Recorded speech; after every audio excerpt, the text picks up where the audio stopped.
Hey guys, what's up? You know, I failed a lot in my life. I was the guy who thought buying Baldur's Gate collector boxes at $232 was a 300 IQ move, and today they're, I don't know, 140, 144, something like that. I did the Baldur's Gate mini mass box opening.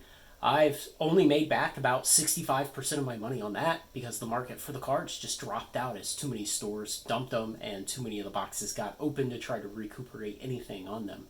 I still have lots of great cards from that opening, but they're just not moving.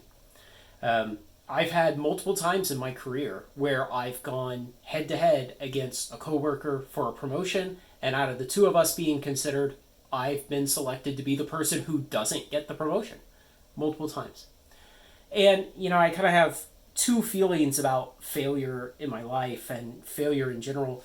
And one is the one thing common to all your failures is yourself. And so, in a way, if you chronically fail at some particular thing, you have to look inward for a reason for that. You have to look at who's really to blame, and you have to figure out the core reason why that keeps happening to you. The other thing, though, is you need to learn to deal with failure, to marginalize your failure, and to just move on.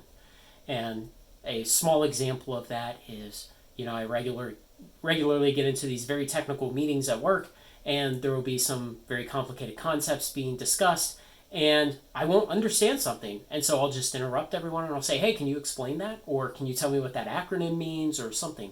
And so I've tried to get past my fear of other people knowing that I failed. And obviously, if you run a YouTube channel, yeah, you're gonna make mistakes on video. You're gonna say things that are wrong. You're gonna get numbers backwards. You're gonna have all kinds of opportunities to fail. And if you're afraid of failure running a YouTube channel and afraid of making mistakes and being called out for it, then this is not the place for you. And some of you guys, I love you for it, but you are brutal on correcting me when I get things wrong. And it's great. It helps. It helps me to learn. It helps me to think differently about stuff. And it helps me to fail and grow from it.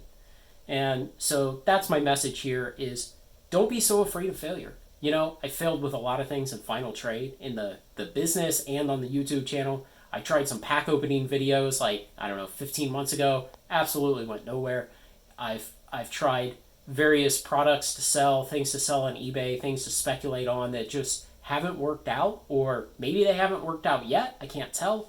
All kinds of things like that. But when you run a business, when you put yourself out there, when you do things, when you try to accomplish something, you're probably going to fail from time to time. And I hate the attitude of, oh, just keep grinding, because that implies that you're not learning. It implies that, well, whatever it was you were doing, you're just going to keep doing it, and maybe you won't fail again, or maybe you won't fail as hard or as much. I think you definitely need to be learning, not just grinding, whatever that even means. You need to be learning from these things, moving past it, getting better, and growing through that failure to where you can open up all new inventive ways to fail on different things in your life. And that's the reality. You'll never know everything you need to know about whatever your profession is, whatever your interests are, whatever subjects you're dealing with. You'll never be the best expert. You'll never be the most knowledgeable person. You'll never make every decision right. You just have to try to get more decisions right than you get wrong. And to loop that back around to investing, I found that the best way to not fail as an investor is to just make a calm, emotional plan and follow it ruthlessly. Just don't change the plan without a lot of introspection, without a lot of thinking. That'll minimize your failure, because most of the time in investment, it's better to do nothing than to panic and do something. So, think about your failures, where they come from, and how you can get past your fear of failure, grow past that, learn from your failures, and move on with your life. It's not a big deal to fail. It's okay to fail. I'm going to keep failing here, and hopefully all of you will stay along for the ride with me of failure, and occasionally we'll do something right. So, good luck. Happy New Year. Like, comment, share, and subscribe. Join me on Final Trade. Join the Patreon.